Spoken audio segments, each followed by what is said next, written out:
तो कई बार अपमान, तिरस्कार, उपेक्षा, अवमानना, अवहेलना साधन भी बन जाता है। कभी कभी अपने रूठें तो कुछ नया भी सीखने को मिलता है। कभी जगत रूठ जाए तो यही तो अवसर है जगत के सच को जानने का। कभी आंखें भी तो खुलती हैं कि अकारण जगत रूठा क्यों है। अपने रूठ जाए तो कभी कभी उनका रूठने में उनका स्वार्थ भी रहता है। उनकी हित सिद्धि नहीं हुई, उन्हें अनुकूलताएं हम नहीं दे सके, इसलिए उनका राग टूट जाता है। इस जगत में संबंध केवल राग के कारण हैं। राग का अर्थ है जिसमें सुख की संवेदनाएं हैं, सुखानुसायी राग। संबंधों में जब आसक्ति आती है तो उसका एक कारण है। आसक्ति को इंग्लिश में कहते हैं अटैचमेंट।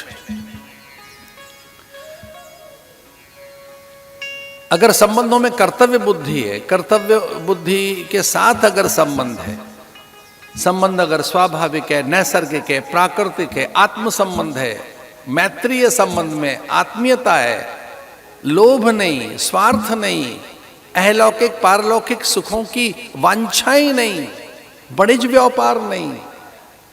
आजकल तो उनसे ही संबंध बना रहे हैं लोग जिनसे कुछ मिल जाएगा, अथवा जिनकी पास बहुत सी अनुकूलताएं हैं। किसी दरिद्र विपन्न साधनहीन व्यक्ति को हम संबंधी मनाते हैं क्या? कई वनवासी गृहवासी बंधु की कोई याद आई क्या? उन विपन्न दरिद्र निरीह साधनहीन प्राणियों के द्वार कभी मिष्ठान लेकर गए क्या? उनकी देहरी द्वार पर दीप जलाया क्या? कभी सुंदर वस्तु, पदार्थ, वस्त्र, परिधान, आभूषण उपहार में उनको दिए क्या? कभी किसी मंगल प्रसंग में उन्हें मुख्य अतिथि बनाया क्या? कभी उन्हें उच्च आसन दिए? कभी अपनी बहुत सुंदर सी श्रेष्ठ, अनुपम, उदात्त, महनीय और दिव्य अवस्थाओं में उनके साथ एकाकार हुए क्या? किसी दरिद्र और दीन को, उसे जो वंचित है, उसे जो बिल्कुल अंतिम व्यक्ति खड़ा है, उसकी अंत्योदय की कामना पैदा हुई क्या? कि जो बिल्कुल अंत में है उसका उदय कैसे हो, उसके पास में कैसे अनुकूलताएं आए, उसके स्वाभिमान और सम्मान की चिंता हुई क्या? कभी उसके उत्कर्ष और उन्नयन के लिए प्रयत्न हुए क्या? क्या वो भी मित्र है हमारा? हमारे संबंधों की गणनाओं में वो भी कहीं आता है क्या? वो जो निरीह है, साधनहीन है, वो जो गुणहीन है, अर्थहीन है, विपन्न है, वो जिसे कोई नहीं जानता, आपको अब उन्हीं को अपना बताने का प्रयास करते हैं ना। एक हमारे कोई परिचित बड़े उच्च पद पर प्रतिष्ठित हो गए, बहुत उच्च पद पर। कुछ दिनों के बाद जब हमारा उनसे मिलना हुआ तो हमने कहा कैसा अनुभव है? बोले अनुभव तो ठीक है, संबंधी बहुत बन गए हमारे।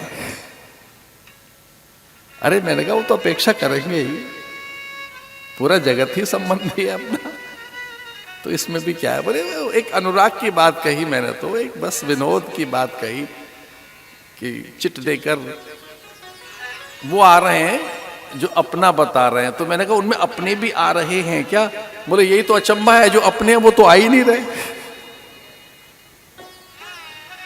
हमने कहा चिट देकर, स्लिप लेकर जो आए हैं आपके पास मिलने के लिए, क्या सच में वो अपनी है क्या? बोले यही तो अचंभा है कि अपने तो आ ही नहीं रहे, उनकी तो कोई अपेक्षाएं हैं ही नहीं। अब यहां सभी वर्गों के लोग बैठे हैं हमारे, मेरे तो संकेत में कोई बात कह दी। कुल किरात भील बनवासी बालकों ने और जंगली बालकों ने समझ लिया था सामान्य बालक नहीं है ये कोई। इसकी अद्भुत भाषा, इसकी वैखरी अभिव्यक्ति, इसकी दिव्यता, ये देव पुरुष लगता है, ऐसा लगता है ब्रह्म बाल हो, ये ईश्वर का पुत्र हो। और पूछा उन्होंने कि तू है कौन, तेरा कुल गोत्र वंश परंपरा क्या है? कभी कभी तो गांव में चुपके से पूछ लेते हैं, हमारा दूध कौन सा है।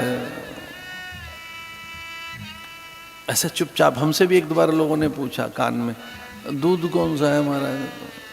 अब उनको कौन बताए, मानस की जात सबे एक ही पहचान, सारे मनुष्य एक जैसे हैं। हम समझ रहे थे एक गांव में हमसे पूछ लिया किसी ने, और हमारा सब ठीक है। यहाँ कान में धीरे से कोई आए, दूध कौन सा है। हमने कहा दूध तो बिसर गया, अब तो गुरु का पूत हूं मैं, दूध का तो पता नहीं है। अभी तो गुरु के पूत हैं, जिसके पूत थे उन्हें बिसार दिया, वो बिसर गए, छूट गए। सन्यास की शपथ और सौगंध उसकी मर्यादा में खो गए, नेह नाता रहा नहीं। और हाँ, जब सन्यास हुआ तो उनका पिंडदान भी कर दिया है। विरजा होम के पूर्व उनसे संबंध भी बिसर गए और पूरा ये विश्व ही कुटुंब बन गया है। तो किसका दूध और पूत बताएं, अभी तो गुरु के बालक हैं। फिर वो अपने आप ही ऐसे अनुमान लगा लेते हैं, सजग है, सावधान है, विद्या है, विवेक है, विचार है, शास्त्रज्ञ है, अथवा प्रस्थानत्रयी का बोध है, या ये कोई ठीक प्रकार का साधु है। कई कई जगह तो ऐसे आदर मिलता रहा। बालक से पूछा, तेरा कुल, गोत्र, वंश, परंपरा क्या, तेरे पिता का नाम क्या है। अब बालक 5 बरस का हो गया था। अच्छे से पूरे अस्तित्व को झिझोड़ दिया उसके। एक साथ इतने प्रश्नों की बौछार, एक साथ जैसे वो एक युद्ध के क्षेत्र में है और इतने प्रश्नों के तीर लग रहे हैं, जैसे मानो एक साथ प्रश्न नहीं है, बाण चल रहे हैं। और सब पूछ रहे हैं, अरे आप हैं कौन, आपका कुल, गोत्र, वंश, परंपरा, जाति, संप्रदाय, कौन आपके पिता, और आपके पिता कौन, और उसके पिता कौन। बालक दौड़ा आया, अपनी मां से पूछा, मां मेरा कुल, गोत्र, वंश, परंपरा, पिता और उसके पिता के पिता के पिता, मैं किस परंपरा से हूं। और हाँ, मां ही तो ज्ञान कराती है कि ये तेरा पिता है। शास्त्र ऐसा कहता है कि पिता मां का ज्ञान नहीं कराता। पिता नहीं कहता कि ये तेरी मां है। शास्त्र कहता है, अनुभव कहता है, जीव का ये अनुभव है कि जीव मां को ही पहचानता है, क्योंकि उसके साथ 9-10 मास रहा है। वो मां ही बताती है, संबंधियों का ज्ञान कराती है। अपनी मां से कहने लगा, ध्रुव मां मेरा पिता कौन है, हमारी परंपरा क्या। और मां समझ गई थी कि अब कोई इतिहास घटित होगा। मां समझ गई थी कि अब कोई अपूर्व घटना घटित होगी। बड़ी श्रद्धा से, आदरपूर्वक, कंपित गात, गीले हाथ, आंखों में अश्रु विह्वल होकर बालक बहुत श्रद्धा से पिता का पता पूछता है। मां मेरे पिता कौन है, मेरे पिता का नाम क्या है मां। उसके हाथ का गीलापन, ओठों में कंपन, आंखों में याचना, आंखों से गिरते अश्रु, उसके कपोल गाल गीले हो गए। बालक प्रणाम की मुद्रा में है और पूछता है, मां मेरे पिता कौन है, मैं किसका जाया हूं, मेरा कौन है पिता। इतनी श्रद्धा में बालक ने पूछा मां से। उसके कपोल गीले हो रहे हैं, बालक के विह्वल है, कातर है, आदर से इतना भरा हुआ है बालक कि बस वो पूछना चाहता है कि पिता मिले, तुम उनके चरणों में फूल रख दो, उन्हें प्रणाम कर लो, उनकी प्रदक्षिणा कर लो, उनका आदर करो, उनके गीत गाऊं, कहूं कि आपसे ही तो मुझे महानता मिली है। हे देव, आप मेरे प्रभु हैं। मैं अपने पिता को प्रणाम करते हुए कहूं, तू मेरा ईश्वर है, तू मेरा सर्वस्व है, मुझे मेरे पिता के तो दर्शन हो। इतनी गहरी प्यास लेकर जब मां से उसने याचना की, मां बता मेरे पिता कहां, कौन है, नाम क्या है उनका। तब मां ने धीरे से उसकी उंगली पकड़कर और एक चट्टान पर ले गई और दूर दिखाया वो जो स्वर्ण कलश दिखाई देते हैं, वो जो मंगल कलश, ऊंचे कोट कंगूरे, वो जो विशाल शिखर दिखाई देते हैं, तो बालक हर्षित होकर कहता, हाँ हाँ, वो जो विशाल स्वर्ण शिखर हैं वो, और उनके ऊपर जो ध्वजा पताका है, वो विशाल परिसर। बालक कहता है, वो इस धरा के स्वामी, वो देव पुरुष उत्तानपाद हैं, जिनका आदर पूरी धरती पर है, जिन्होंने इस धरती पर अनेक अश्वमेध यज्ञ किए हैं, जो नित्य ब्रह्मा के आशीष, इंद्र वरुण कुबेर के अनुग्रह से नित्य सत्कर्मों में लगे हुए हैं। इस पूरी धरती पर कोई प्रतापी राजा है, और राजाओं का भी महाराजा कोई चक्रवर्ती यति जैसे होते हैं, वैसा ही एक देव पुरुष जैसा मेरा पिता, वो महाराज उत्तानपाद है। माने कहा, ये इस पूरी धरती का जो स्वामी है, इस वसुधा का, इस वसुंधरा का जो भोक्ता है, जिसका तू नाम ले रहा है, वही तेरे पिता हैं। उत्तानपाद का ही तू पुत्र है। बस इतना सुनना था। बालक गौरवान्वित हुआ, महिमान्वित अनुभव करने लगा, मेरे पिता उत्तानपाद हैं। पूरी कहानी समझ आ गई बालक को। तो चूंकि वो कहानी इतनी फैली हुई थी, दूर दूर तक हर व्यक्ति जानता था कि सुनीति अपने एक छोटे से बालक को लेकर जंगल में चली गई है। सुरुचि ने उसे निर्वासित कर दिया है। वो अपने पुत्र को लेकर कहीं एकांत में रहती है, घोर जंगल में। बालक समझ गया था कि मेरी माँ सुनीति है, मैं इसका पुत्र हूं, वो मेरे पिता हैं। दौड़ा ये कहकर, माँ मुझे आज्ञा दे, उन्हें प्रणाम कराऊं, उनके दर्शन कराऊं। अब वो बालक को कैसे पकड़ते, भागा। कुछ थोड़े से पतला पात, फूल, थोड़े सूखे फल बिखरे हुए पोटली बांधकर माँ ने दे दी। बड़ों के पास रेते हाथ नहीं जाना चाहिए, श्रद्धा में जाओ, कुछ लेकर जाओ। अगर अधिक सामर्थ्य न हो तो किंचित, इतनी भी ना हो तो हाथ जोड़े तो हूं।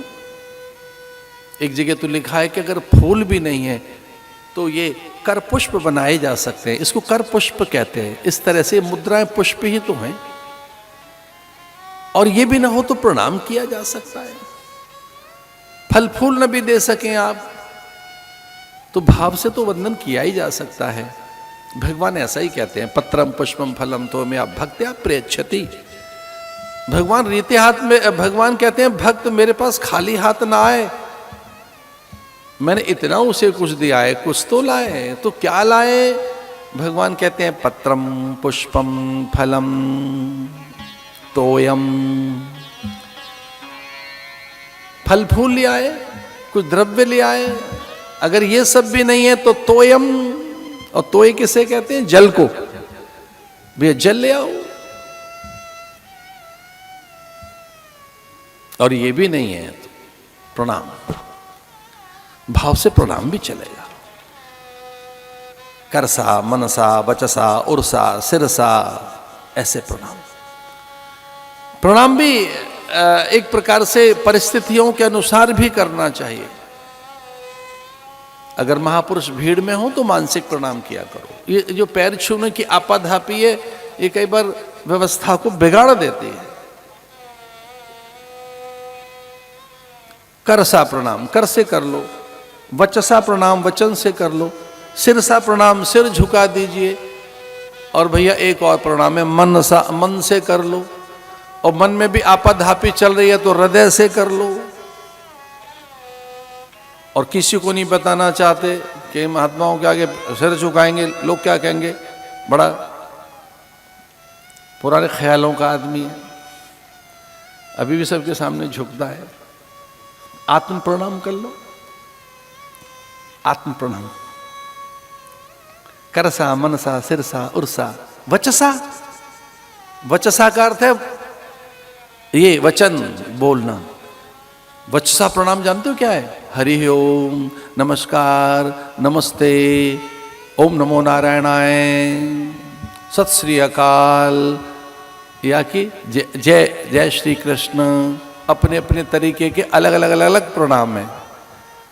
ये न कर सको तो सर झुकाइए, हाथ जोड़ लीजिए, मन से कर लीजिए, हृदय से कर लो। एक जगह तो ऐसा लिखा है कि सारा एक साथ करो, ये सब चीजें एक साथ होनी चाहिए। उसे कहते हैं साष्टांग प्रणाम। करसा, मनसा, वचसा, सिरसा, उर्सा, आत्म एक साथ। तो कई बार महापुरुषों के सामने ये सारे एकीकृत सब एक साथ करते हैं। वो ओम नमो नारायण भी कह रहे हैं, ओंकार भी उठा रहे हैं, आंखों में भी देख रहे हैं, हृदय में भी भाव है, वचन भी हैं, और वो प्रदक्षिणा भी है, पूजन भी है। हमारे महात्माओं का ओंकार उठाना देखिए क्या है, प्रणाम देखिए क्या है। मैंने कहा खाली हाथ न जाना, कुछ कुछ द्रव्य थोड़े से। पिता को पुष्प प्रिय हैं, उन्हें पुष्प दर, उन्हें पत्र प्रिय हैं, अच्छे अच्छे पत्ते। हमारे यहाँ पत्तों की बड़ी महिमा है, पल्लवों की, पात पल्लव वंदनवार के लिए तोरण द्वार में, मंगल कलश में पत्र लगाए जाते हैं। पत्र, पुष्प, इनका प्रयोग है पत्रों का। बिना पत्रों की पूजा है ही नहीं। तुलसी पत्र के बिना कैसी पूजा, बिल्व पत्र के बिना कैसी पूजा? भाई पत्र से ही तो पूजा होगी। दूर्वा के बिना कैसी पूजा? शमी और धतूर, आग के बिना, मंदार के बिना कैसी पूजा? काष्ठ के बिना यज्ञ कैसे होगा? लकड़ियों के बिना। थोड़ा सा एक पोटली में छोटी सी चीजें, ऐसे फल फूल और जंगली सूखे फल। बालक द्वार पर पहुंच गया। अनायासी एक देव पुरुष जैसा, एक देव बाल, एक अत्यंत मेधावी बालक को देखा द्वारपालों ने और पूछा था असमय अकारण यूं ही एक अपरिचित, कौन है आप? असमय यहां आना कैसे हुआ? और जैसे वो अधिकार था उसके पास, वो द्वारपाल तो उसके अनुचरी तो थे, द्वारपाल उसके दास ही तो थे। द्वारपाल हैं कौन? उसके पिता के दास। तो बड़े आधिकारिक स्वर में उसने कहा, मैं उत्तानपाद का ज्येष्ठ पुत्र ध्रुव हूं। पिता को कहिए कि मैं उनके दर्शन की लालसा लेकर आया हूं। मैं उत्तानपाद का ज्येष्ठ पुत्र, मैं अपने प्रतापी सम्राट का प्रथम पुत्र उत्तानपाद, अपने पिता के दर्शन, पूजन, प्रणाम की लालसा लेकर खड़ा हूं। इतना सुनना था, द्वारपालों के शीश झुक गए। वो प्रणाम करने लगे, दुंदुभी बजने लगी, घंटानाद हो गया, कोई शंख बजाने लगा, कोई घड़ियाल बजाने लगा, अतिथि के आगमन पर शहनाई बजने लगे, वाद्य यंत्र बजने लगे, बाजने। और वो जो इस बात के लिए तैयार रहते थे कि भाई सम्मान, स्वागत, सत्कार, अतिथि अभ्यागत आगंतुक के लिए कैसे करना है, सब। अरे वहां तो नृत्य होने लगा, मंगलाचरण होने लगा, सभ्य पुरुष स्वस्ति वाचन करने लगे, द्वार पर उत्सव हो गया, मंगल गीत गाते हुए। और अधिकारी, उच्चस्थ अधिकारी, उच्चस्थ पदस्थ अधिकारी उसे लाने लगे। पूरा सचिवालय में हड़कंप मच गया। युवराज आ गया, एक प्रोटोकॉल बन गया बालक का, एक गजब का प्रोटोकॉल बालक का। सामान्य बालक नहीं है, उत्तानपाद का पुत्र है, ज्येष्ठ पुत्र है। तुमुल ध्वनि, शंख ध्वनि, घंटन ध्वनि, घंट ध्वनि और मंगल गीत, मंगलाचरण। उच्चस्थ अधिकारी, सचिवालय के श्रेष्ठ सचिव और अमात्य, छत्रप, सेनापति, ये सब के सब खड़े हो गए ध्रुव के सम्मान में। रथी, अथिरथी, महारथी, अमात्य, उच्च पदस्थ सकल अधिकारी मंडल। उस बालक का कैसा प्रभाव, उस बालक का तेज कैसा कि वो अकेला नहीं आ रहा है पिता के साथ, पूरी प्रजा के जनप्रतिनिधि उसके साथ हैं, समूचे सचिवालय के साथ है, पूरी मंत्री परिषद के साथ है, अमात्य और क्षत्रप उसके साथ हैं, रथी, अतिरथी, महारथी उसके साथ हैं, प्रधान सचिव उसके साथ है, और कुल गुरु धर्म गुरु भी उसे आशीष देते हुए उसकी उंगली पकड़ते हुए राजा के पास तक ले आए। बालक का स्वर ही अद्भुत था। मैं इस प्रतापी सम्राट का ज्येष्ठ पुत्र ध्रुव पिता के दर्शन पूजन की लालसा लेकर आया हूं।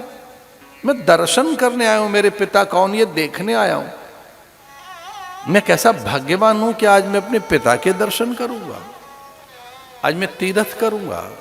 और ये सच है, माता पिता तीर्थ हैं,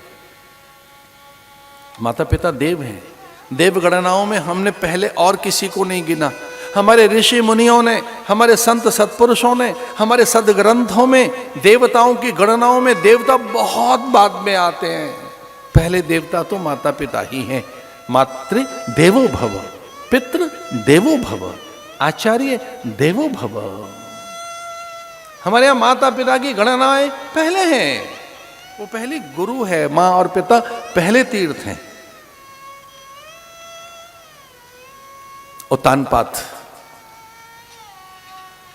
को गुप्तचरों ने समाचार दिए, समूची प्रजा उत्सव कर रही है, मंगल गीत गाए जा रहे हैं, प्रत्येक चौक पर उत्सव है, नृत्य कर रहे हैं लोग, बधाइयां, परस्पर एक दूसरे को शुभकामनाएं दे रहे हैं।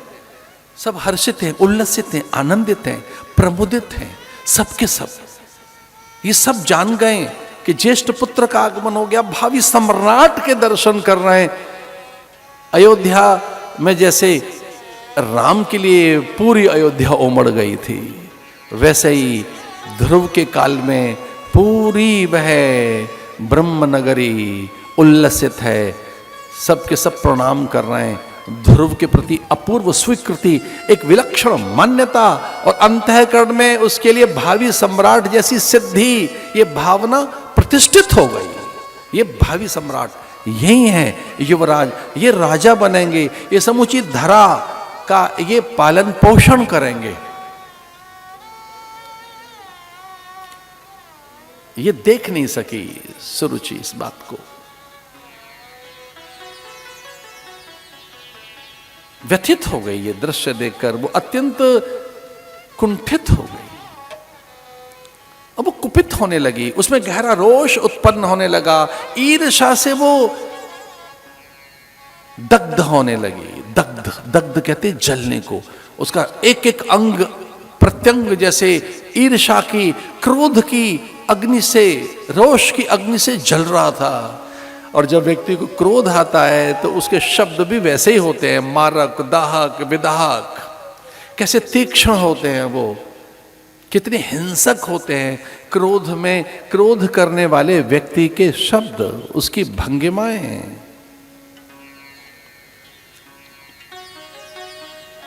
उत्तानपाद भी तो भयभीत हो गए थे।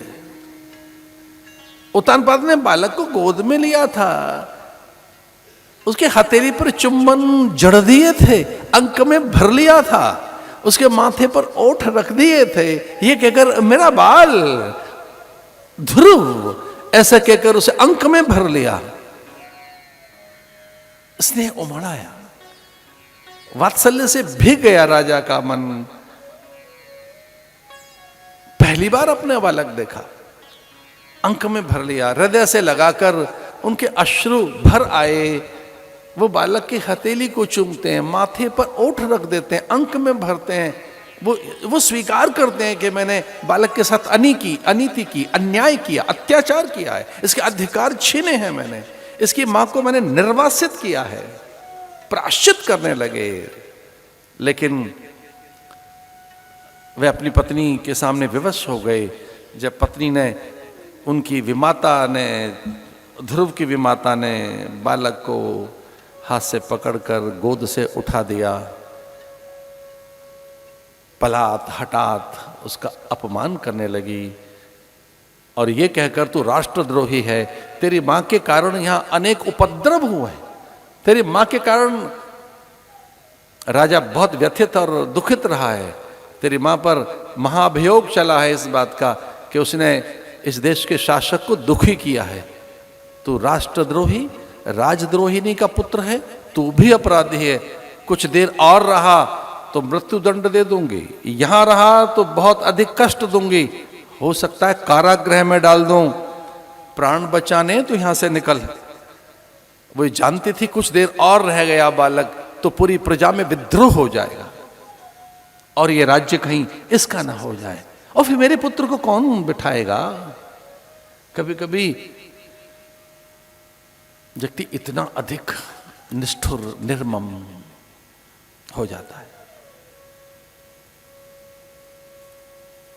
भैया सत्ता में जा रहे हो तो सेवा के लिए जाओ, नीति निर्धारण के लिए जाओ, पारमार्थिक भाव लेकर जाओ, परोपकार की दिव्य भावना के साथ जाओ, लोगों के हित सिद्धि के लिए जाओ। और हमारे हरियाणा की भाषा है चौधर के लिए मत जाइए ना, एक दबदबे के लिए, एक रुतबे के लिए। और जब नहीं रहता तो कितनी निरीहता देखिए, आभाई चली जाती है उनकी प्रभा खो जाती है।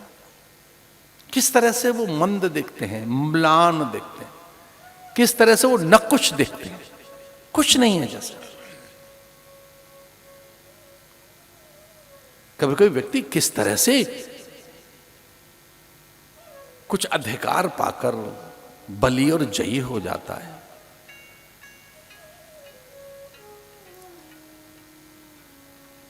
बालक विस्मित है, अत्यंत आहत भी है, बहुत अधिक वो विचलित भी है, अपनों से अत्यंत अपमानित भी है। देखा कि पिता उसके अधिकार के लिए मौन हो गए। जो धर्मगुरु उसका आदर कर रहे थे उन्होंने सर नीचा कर लिया। अमात्य, क्षत्रप, रथि, अथिरथि, महारथी, वे सारे सेनापति, वे सब मौन और चुप हो गए। क्या विमाता इतनी प्रभावशाली नहीं है?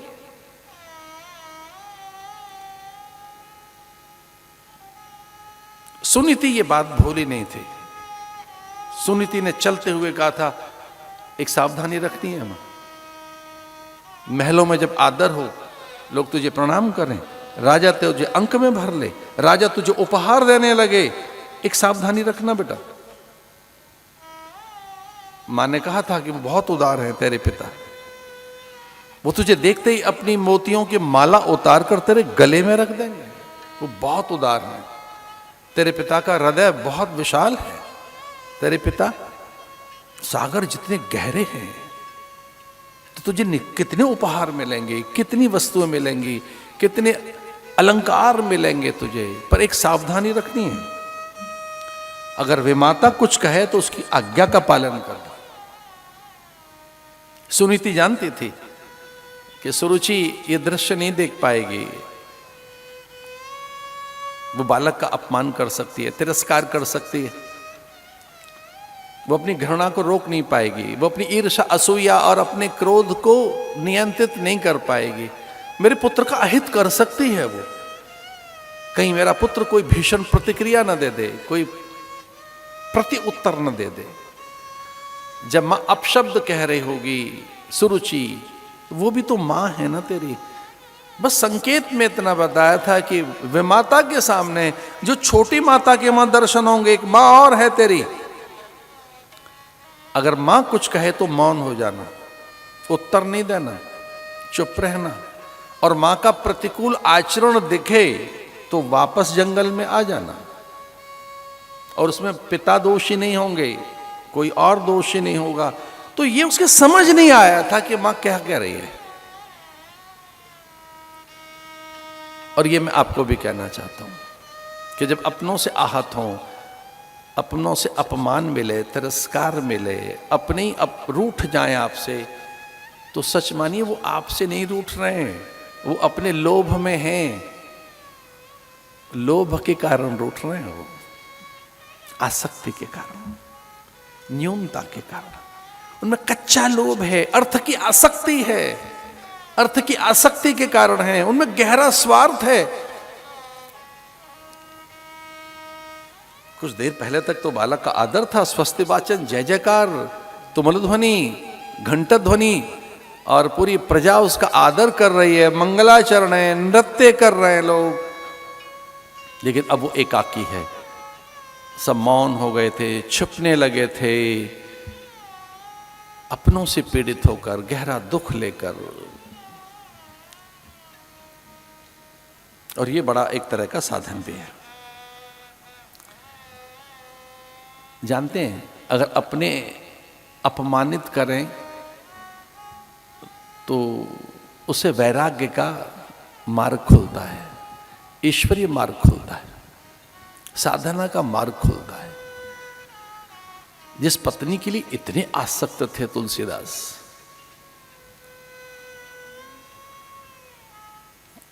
कि आधी रात में चल पड़े उससे मिलने के लिए। भयानक बरसात की रात, नदी इतनी गहरी और बाढ़ जैसी नदी में कूद पड़े। वो जानते थे कि मैं डूब सकता हूं, लेकिन एक मुर्दा देखा नदी में, समझा कि मेरी पत्नी ने नाव दे दी होगी, मेरे लिए नाव रखी है। ये काम में आदमी कितना अंधा हो जाता है, अपनों के मोह में, आसक्ति में। जो शब्द स्पर्श रूप रस गंध की आसक्ति है, वो कितना हमें जड़ और अंधा कर देती है। तो मुर्दे पे बैठ गए ये सोचकर कि मेरी पत्नी ने नाव रखी है मेरे लिए। द्वार पर जब द्वार नहीं खुला तो पीछे से लगा कि मैं अट्टालिका पर चढ़ जाऊंगा, और सर पर कोई रस्सी मानकर चढ़ने लगे। और जब पत्नी को यह पता लगा कि इस तरह से ये मुझ में आसक्त है व्यक्ति, तो कितना अपमानित किया। अस्थि चर्म देह नाम में ऐसी प्रीति, इस हड्डियों में, मांस में, रुधिर में, मैद में, मल और मूत्र में, इस नारकीय सुख में इतनी आसक्ति। मुझे घृणा हो रही है अपने से, क्या मेरे पति हैं? इतना निकृष्ट मन का व्यक्ति मेरा पति कैसा हो सकता है? ऐसे छोटे मन का आदमी, इतना काम से भरा हुआ आदमी, मुझे लज्जा आती है, ऐसा मेरा पति हो सकता है? इतना घृणित व्यक्ति जो केवल मल मूत्र में ही रस और सुख ले रहा है। ओह, मैं कितनी अभागिनी हूं। हे ब्रह्मा, तेरा मेरा भाग्य क्या लिखा? इतना मलिन, इतना हे, इतना निंदनीय पुरुष तेने मेरे भाग्य में लिखा, जो मलमूत्र में सुख लेता है। अगर काम में इतनी रुचि है आपकी, इस काम में इतनी कहीं राम में होती, जीवन बदल गया होता। इतनी फटकार लगाई, भाग्य खुल गया तुलसी बाबा का। काम के गलियारे में इतना अपमानित हुए तुलसी बाबा कि राम के गलियारे में पहुंचे। उस तुलसी को जानते हो कौन है? वो जिसने घर घर रामायण पहुंचा दी। उस तुलसी को जानते हो? जिसने हिंदी का सौंदर्य दिया, दोहे दिए, चौपाई दी। उस तुलसी को जानते हो? जिसके अखंड पारायण पाठ और सुंदर कांड करते हो आप, उस तुलसी का। अच्छा, आप तुलसी को जानते हैं? जिसका हनुमान चालीसा किए बिना छोटे बच्चे विद्यालय नहीं जाते। अच्छे घरों के बालक हनुमान चालीसा करते हैं पहले। उस तुलसी को आप जानते हैं? जिसका सब कुछ राम है। क्या लिखते हैं तुलसी बाबा?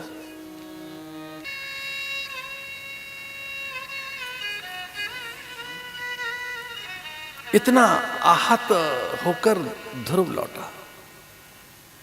अब कल्पना नहीं कर सकते कि उसमें कैसा क्रंदन, वो किस प्रकार से उसकी आत्मा चित्कार कर रहे थे, और कैसा उसका अनुशासन। कि जब विमाता सुरुचि ने कहा तू राजद्रोही है, राष्ट्रद्रोही, द्रोहिणी का पुत्र है, मैं तुझे प्राणदंड, मृत्युदंड नहीं दे रही हूं। राजा की गोद में बैठना चाहता है, ये सुख और सम्मान लेना चाहता है, मोतियों की माला और माथे पर मुकुट पहनना चाहता है, राजसी वस्त्र, राजदंड और पूरी प्रजा पर तू शासन करना चाहता है। यह सपना लेकर आया है। जा मृत्यु के देवता को पुकार। ये सपने तभी पूरे होते हैं जब मेरी कोख से पैदा होगा। एक मिथ्या स्वप्न लेकर यहां पहुंचा है भिक्षुणी का बालक, एक भिखारिन का बालक और राजा बनने पहुंचा है। अपनी योग्यता के अनुसार सपने देखो, और योग्यता नहीं है, पात्रता नहीं है, अधिकार नहीं है, उस तरह की साधना नहीं है, तो व्यर्थ की मरीचिका में बालक मत पड़। कुछ देर और ठहरा तो मृत्युदंड दूंगी, कुछ और रहा कुछ देर तक तो कठोर दंड दूंगी, निकल यहां से। भिक्षुणी का बालक और राजा बनने का सपना लेकर आया है। योग्यता और पात्रता है नहीं, अधिकार है नहीं। लेकिन मां ने कहा था कि तेरी छोटी मां कुछ भी कहे तो मौन रहना। कितना अनुशासन। वो तार तार हो गया बालक भीतर से, वो चित्कार करता है, उसमें भयानक एक क्रंदन। वो रो पड़ा बालक। कुछ देर तक अपलक मां की निर्दयता, निष्ठुरता, निर्ममता, उसकी पैशाचिक दृष्टि को देखता रहा कि मां नहीं खड़ी है सामने, कोई नर पिशाचनी है। एक बालक के लिए इतना अपमान कर सकती है कोई मां? जबकि मैं तो अधिकारी भी हूं, ये तो मेरे पिता ही हैं, मेरा तो पूरा अधिकार बनता है यहां का। पिता की विवशता देखकर, उन परिस्थितियों में एक मां का कड़ा रोष और उनके भीतर का क्रोध देखकर बालक भागा चला है।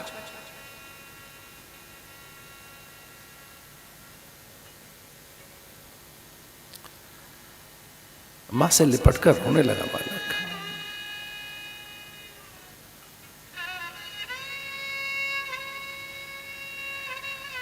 और मां ने उसे साध लिया। ये ध्यान रखना, कोई कष्ट में हो, पीड़ा में हो, कोई बहुत असहज हो, असंतुलित हो, कोई व्यक्ति बहुत अवसाद और गहरी चिंता में हो, बहुत गहरे किसी मानसिक रोग में हो, तो हमें ये हमारा दायित्व तो बनता है कि उसका हम दर्द छीने।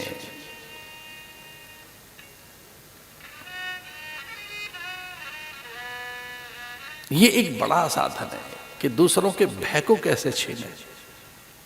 मां ने अंक में भर लिया और गले लगाकर धीरे से उसके कान में एक बात कही कि ध्यान रखना, मां ने जो कहा है वो सही है।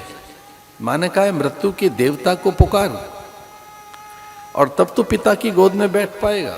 मां ने यही तो कहा होगा ना कि राज्य अधिकार तब मिलेगा जब यमराज का यजन भजन साधन कर। तो अगर ऐसा ही करना है तो यमराज का क्यों, माधव का क्यों नहीं, मुकुंद बनवारी गिरधारी का क्यों नहीं? तुझे भजन के लिए कहा मां ने, ये कहा तू जा जंगल में मृत्यु के देवता की साधना कर, यम प्रसन्न होगा, यम से वरदान मांग कि मुझे सुरुचि की कोख मिले और तब मैं राजा की गोद में बैठूंगा। तो सत्ता की ऐसी भूख तुझे, ये प्रलोभन तेरे मन में, मेरा पुत्र होकर और राज्य की कामना लेके बैठा है। राज्य की कामना नहीं, पूरे ब्रह्मांड पर शासन करने की भावना लेकर जंगल में जा। तारागण तेरी प्रदक्षिणा करें, चंद्र तुझे निहारता रहे, किसी को बाट देखनी हो, मार्ग देखना हो, अंतरिक्ष में रास्ते ढूंढने हो तो वो ध्रुव को केंद्र बनाएं, सारे ऋषिगण तेरी प्रदक्षिणा करें और तू काल का प्रमाण बने। अंतरिक्ष के पथ के निर्धारण की नाभ की सत्ता बने। जा, वहां प्रभु विभु स्वयंभू बैठे हैं, जा गोपाल के पास, वो जंगल में बैठा है, तेरी प्रतीक्षा कर रहा है, सब कुछ दे देगा। मृत्यु के देवता को मत पुकारना, जिसने मृत्यु को भी पैदा किया है, जो काल का भी काल और महाकाल है, जिससे काल निर्धारित होता है। ऐसे देवादिदेव भगवान जगन्यंता विभु प्रभु स्वयंभू, वो बनवारी गिरधारी मुकुंद माधव मधुसूदन, वो केशव, वो गोपाल जी वहां बैठे हैं, वो माधव वहां हैं, उनसे मिलेंगे और तेरी संपूर्ण कामनाओं की पूर्ति करेंगे। भक्त भी 4 प्रकार के होते हैं, आर्त, अर्थार्थी, जिज्ञासु और ज्ञानी। एक प्रकार का भक्त है आर्त, जो कष्ट से निवृत्ति के लिए भगवान को पुकारता, ऐसे कहेंगे आर्त। एक है अर्थार्थी। अर्थार्थी किसे कहेंगे? ऐसा मिल जाए वैसा मिल जाए, चिलिया कर रहा है, 16 सोमवार 16 शुक्रवार, काम बन गया अपना। अर्थार्थी। तीसरा है जिज्ञासु, चौथा है ज्ञानी।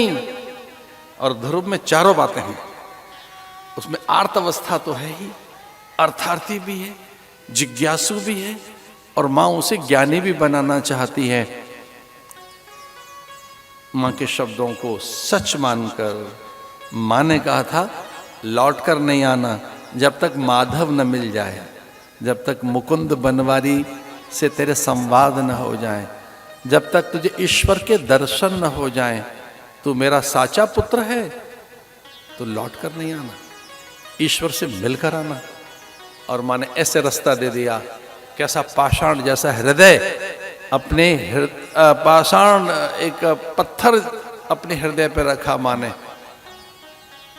मैं उन माताओं को प्रणाम करना चाहता हूं जो अपने बच्चों को अच्छे कार्य के लिए प्रेरित करती हैं, जो कहती हैं समाज के लिए निकलो, लोक कल्याण के लिए निकलो। धन्य है वो माताएं। ऐसी माता वो जीजाबाई हो, कृष्ण ने शिवा पैदा किया हो, या वो कौन सी गुजरी मां जिसने फतेह और जोरावर सिंह को चिनते हुए देखा हो, वो गुरु गोविंद सिंह, गुरु तेग बहादुर।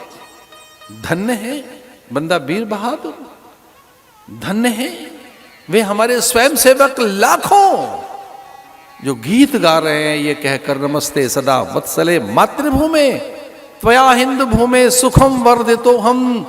हजारों हमारे ऐसे साधक निकल पड़े हैं जो मातृभूमि को परम वैभव की साधना कर रहे हैं, भारत माता की आन मान मर्यादा के लिए जगह जगह जब तब चल रहे हैं, जगह जगह। उन्हीं में एक ध्रुव निकल पड़ा।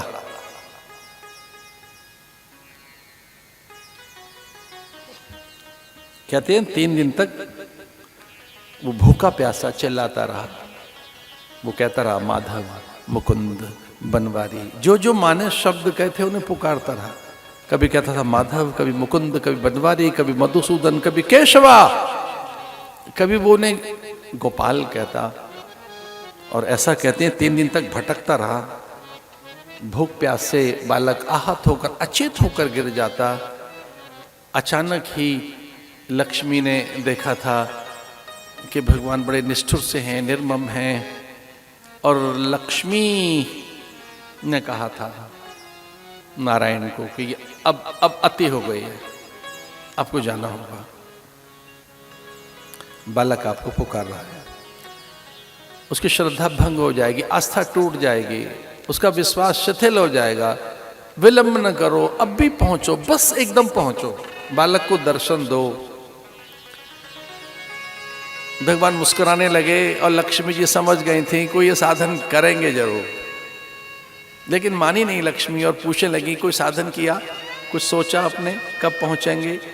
तो भगवान ने कहा जिस जीवात्मा से मैं मिलना चाहता हूं उसके जीवन में महात्मा भेज देता हूं। नारद जी चल पड़े हैं उसकी ओर। भगवान ने ऐसी विधान से प्रेरणा दी नारद को, नारद निकल, मेरा भक्त मुझे मिलना चाहता है। याद रखना, परमात्मा जीवात्मा के पास कब आता है?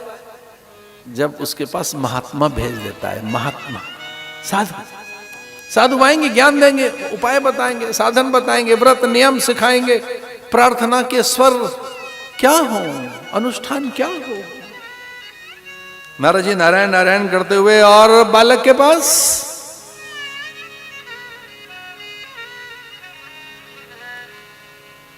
और ये तो हमारा अनुभव है ही भाई, हमारा तो जीवन बिल्कुल पतझड़ जैसा था। संत आए जीवन में तो जीवन बसंत हो गया। महापुरुषों के आगमन से जीवन में क्या नहीं हुआ, किस तरह से ज्ञान, विचार, साधना, किस तरह से आनंद राज्य।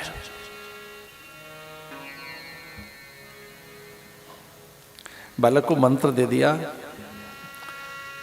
लक्ष्मी जी प्रसन्न हो गई कि अब बालक दीक्षित हो गया है। नारद गुरु बन गए, 12 अक्षर का मंत्र दे दिया, ओम नमो भगवते वासुदेवाय।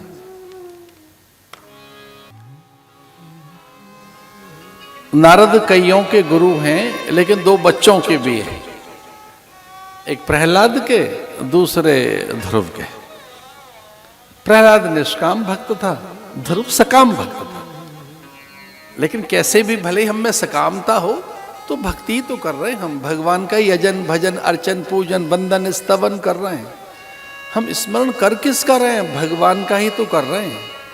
उसकी महिमा जानकर, उसकी अनंतता, उसके ऐश्वर्य को जानकर, उसकी विशालता विराटता को जानकर अगर उसकी भक्ति हो रही है, कुछ मांग भी रहे हैं, तो इसमें उसका घाटा क्या है। अरे चुल्लू भरी तो मांग रहे हैं सागर से, कुछ ही तो मांग रहे हैं, तनिक सा। इसलिए अगर आपकी भक्ति निष्काम नहीं है, निश्चिंत रहिए, सकाम करो, किसी और के आगे हाथ नहीं पसारना, उसी से मांगो, उसी की। और जब ऐसी कोई याचना भी है, कामना भी है, तृष्णा भी है, लालसा है, स्पृहा है, वासना है, तो वही पूरी करता है। ऐसा नहीं है। हाँ, हो सकता है कि पहले पात्रता का विकास हो, आप पे योग्यता है, आपको अधिकारी बनाएं, या आपको वो तपाएं, आपकी परीक्षा लें, आपके धैर्य, संयम, आस्था, विश्वास की, आपकी श्रद्धा की। लेकिन सकाम भक्त भी बड़ा अनूठा होता है। वो याचना काल में किसी और को नहीं, भगवान को ही पुकारता है।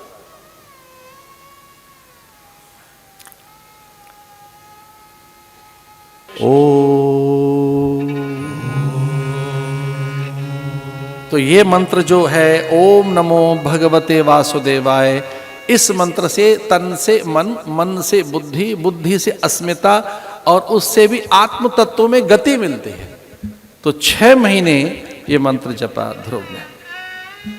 पहले महीने उसने अन्न त्याग दिया, दूसरे महीने में फल से रहने लगा, फल त्याग दिए, तीसरे महीने में पत्तियों से, चौथे महीने में जल से, 5वें महीने में वायु से, और जैसे ही 6ठा महीना हुआ वो इस मंत्र के अधीन रहने लगा और संपूर्ण सृष्टि में कंपन, आधारम महदादीनम त्रैलोक्यस्य कंपिरे, विष्णु बाध्य हो गए। एक पैर पर खड़ा हो गया बालक, संपूर्ण ब्रह्मांड का केंद्र बन गया वो ध्रुव। आज भी अब तो इस तरह के कई एप्लीकेशंस हैं,